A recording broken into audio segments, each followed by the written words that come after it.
বইয়ের পাতায় যখন তন্ত্রের গল্প বা তন্ত্রমন্ত্রের কোনো উপন্যাস উঠে আসে, বিভিন্ন রকমের গূঢ়তন্ত্রের কোনো প্রকারের আশ্বাস দেয়, কিন্তু সবসময় তা হয় না। কখনো সেটা হয় নিরিবিলি, বা হয় ধীরে ধীরে গড়ে ওঠা একটা রুদ্ধশ্বাস উপন্যাস, তার মধ্যে লুকিয়ে থাকে একরাশ রহস্যের যাত্রা। ঠিক এমনই একটা উপন্যাস হিসেবে আমি পড়তে শুরু করেছিলাম সৌমিত্র বিশ্বাসের লেখা হেরুক এবং এই বইটি। এবং এই বইটা আমি একটা সিটিং এর মধ্যে কমপ্লিট করেছি। এই বইটার ভালো লাগা, খারাপ লাগা এবং অল ওভার আমার একটা রিভিউ নিয়ে আমি আজকে আপনাদের সামনে আলোচনা করতে এসেছি। চলুন আজকের এই ভিডিওটাকে আর বেশি দেরি না করে মেন স্টোরিটার দিকে এগিয়ে যাওয়া যাক।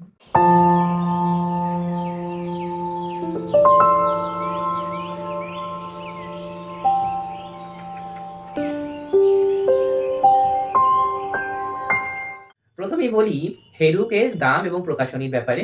হেরুক এবং এটা প্রকাশিত হয়েছে বুক ফার্ম পাবলিকেশনস থেকে।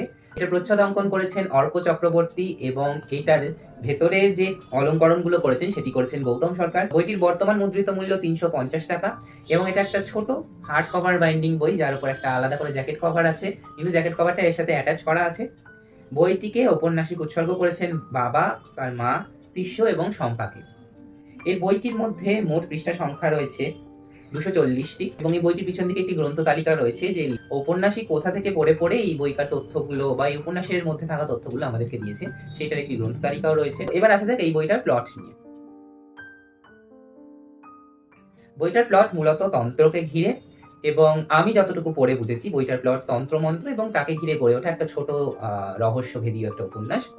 এবং এই বইটার কাহিনী হচ্ছে কালিম্পং এবং তার আশেপাশের বিভিন্ন এলাকাগুলিকে নিয়ে, সেইখানকার বিভিন্ন বৌদ্ধ মন্দির এবং সেইখান থেকে একটু দূরবর্তী অবস্থানে অবস্থিত বিভিন্ন অঞ্চলে অবস্থিত ওই বৌদ্ধ মন্দিরগুলোকে নিয়ে।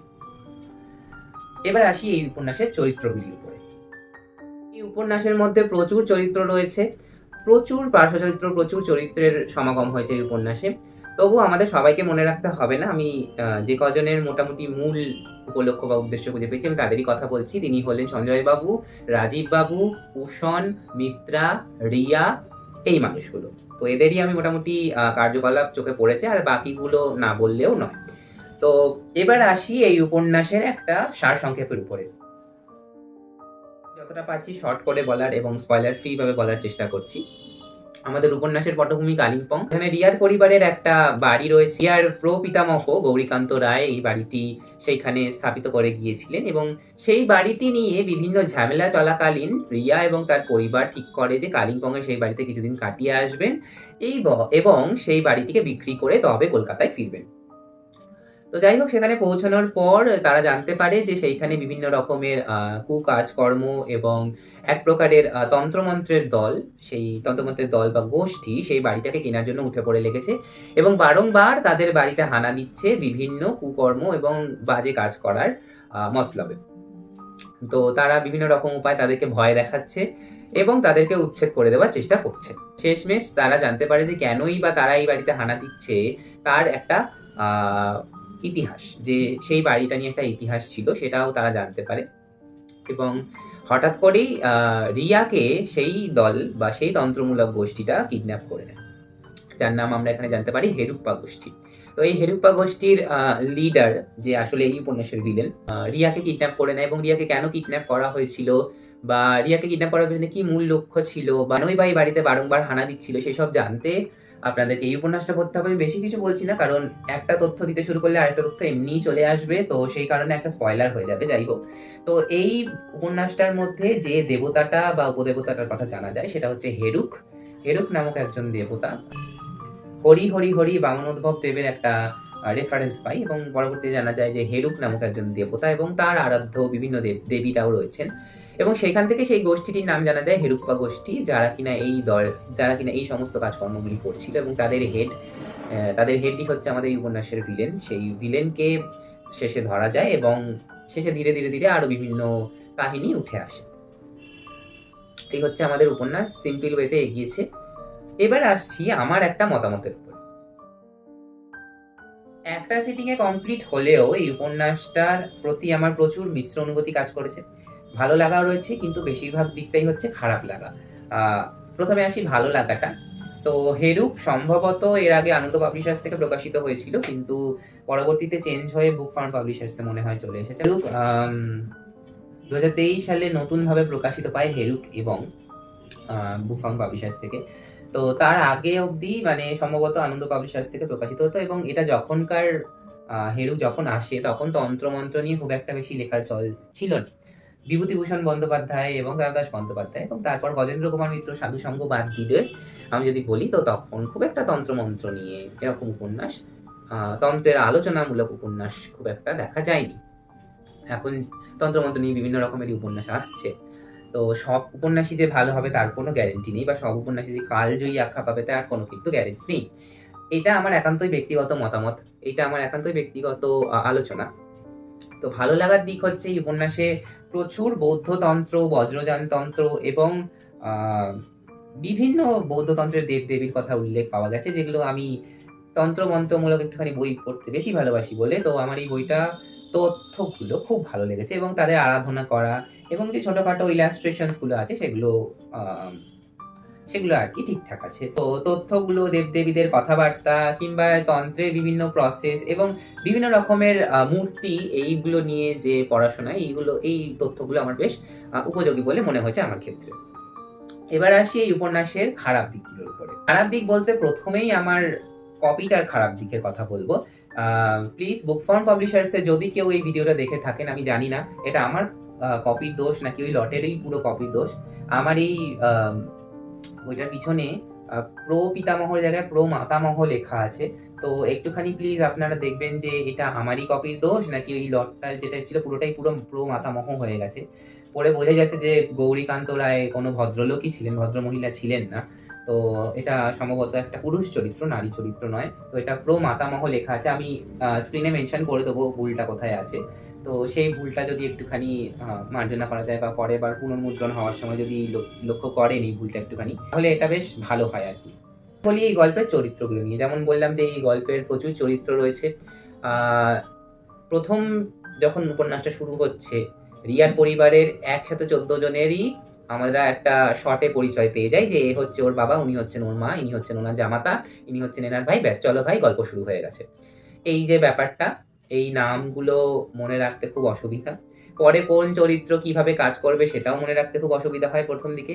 এই চরিত্রগুলোর কোনো ব্যাকগ্রাউন্ড হিস্ট্রি আমরা পাই না, যে কে কি কাজ করে, কে কি করে খুব একটা ভালোভাবে বোঝা যায় না।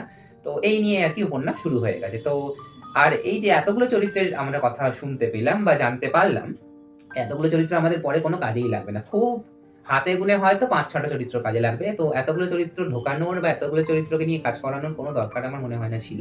এই গল্পের ভিলেনকে নিয়ে, এই গল্পের যিনি ভিলেন, প্রথম থেকে খুব মন দিয়ে পড়লে এবং শেষ আসার আগেই আমি একদমই প্রেডিক্ট করতে পেরেছিলাম যে কে ভিলেন। তো আমরা যেটা জানি যে থ্রিলারমূলক উপন্যাসে যে ভিলেনগুলো হয় বা থ্রিলারমূলক কোনো গল্পের মধ্যে যে ভিলেনগুলো হয় তারা খুবই আড়ালের মধ্যে থাকে এবং বোঝা যায় না যে কে ভিলেন, ইনি ভিলেন না উনি ভিলেন। এরকম একটা কনফিউশন সৃষ্টি করার চেষ্টা করা হয়। কিন্তু এই উপন্যাসের ভিলেনের চরিত্রটা খুব ইজি ধরা। যদি আপনারা ঠিকঠাকভাবে পড়েন উপন্যাসটিকে, পড়া আলাদা এবং গল্প শোনা আলাদা। আমি আবারও বলছি, আমি উপন্যাসটা পড়া নিয়ে কথা বলছি, গল্প শোনা নিয়ে কথা বলছি না।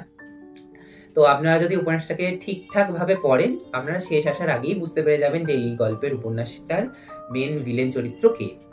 খুবই ইজি ছিল এই উপন্যাসটার ভিলেনকে ধরা। তো আমার মনে হয় যে উপন্যাসের ভিলেনকে যদি আরেকটুখানি রেখে ঢেকে আড়াল করা যদি যেত তাহলে উপন্যাসটা বেশ ভালো এগোতো। যেটা বলার যে আমি বিভিন্ন রিভিউ পড়ে এবং বিভিন্ন জায়গায় রিভিউ দেখে যেটা শুনলাম যে এটা নাকি মধ্যে নাকি প্রেম আছে। প্রেম বলে কিছু আছে কিনা তা আমার মনে হয়নি।